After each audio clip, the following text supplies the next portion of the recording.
I want to switch gears a bit and talk about your recent op-ed in the New York Times called Why I Quit the Writer's Room. Will you tell me what happened?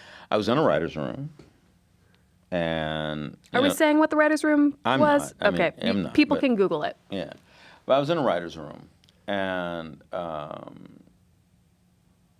things were going okay.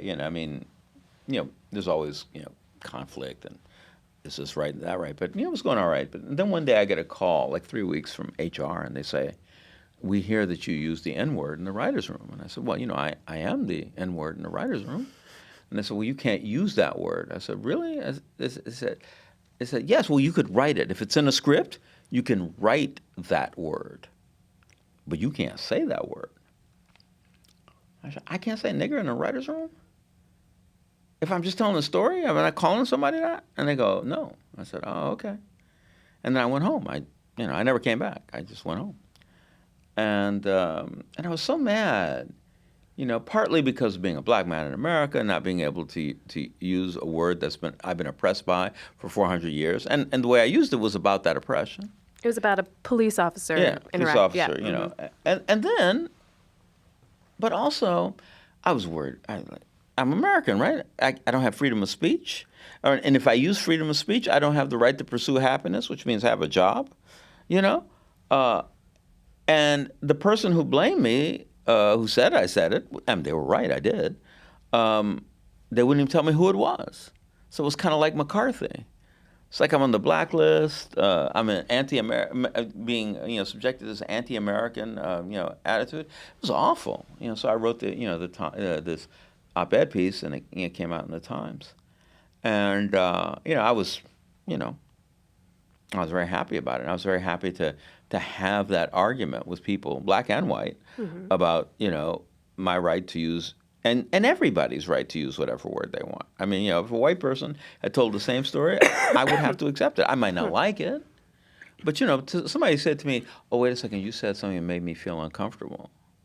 I'm like, okay. So you can't say that word to myself. No, wait.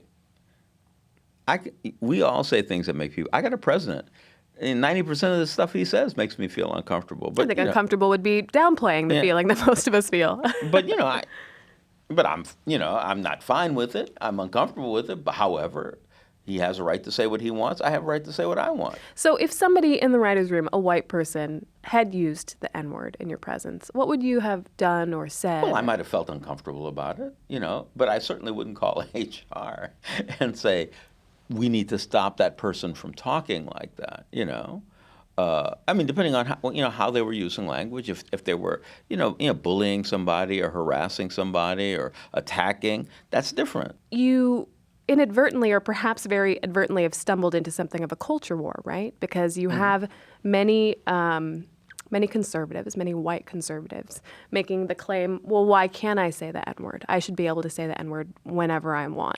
Well, listen, I don't know. You should be able to get your ass kicked whenever you want to. But like the thing is, there's a woman, a young black woman who's a writer in a writer's room, and she talked to her to the head writer, who was a white woman, and she said, so the black woman says, well, as a black woman, I believe, and the white woman stopped and said, no, as an African American woman.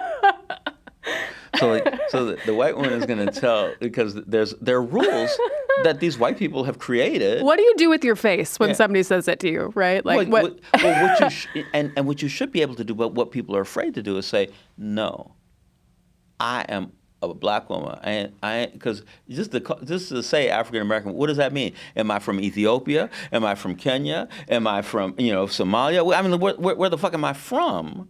You're gonna say the whole notion of African American doesn't even make sense. I mean, like a continent American person, And also, if that's how you want to identify, fantastic. But if you choose to identify as black and you say those words, listen, you could say, listen, a lot of people fought really hard to be called Negro. And so they're older people now, but they like that word, And some people just say, people of color, which is like saying colored people, and that's okay too, whatever you want to say, So like I'm not trying to stop people from saying things. I'm not trying to stop people from being uncomfortable. I just understand I have freedom of speech and the right to pursue happiness.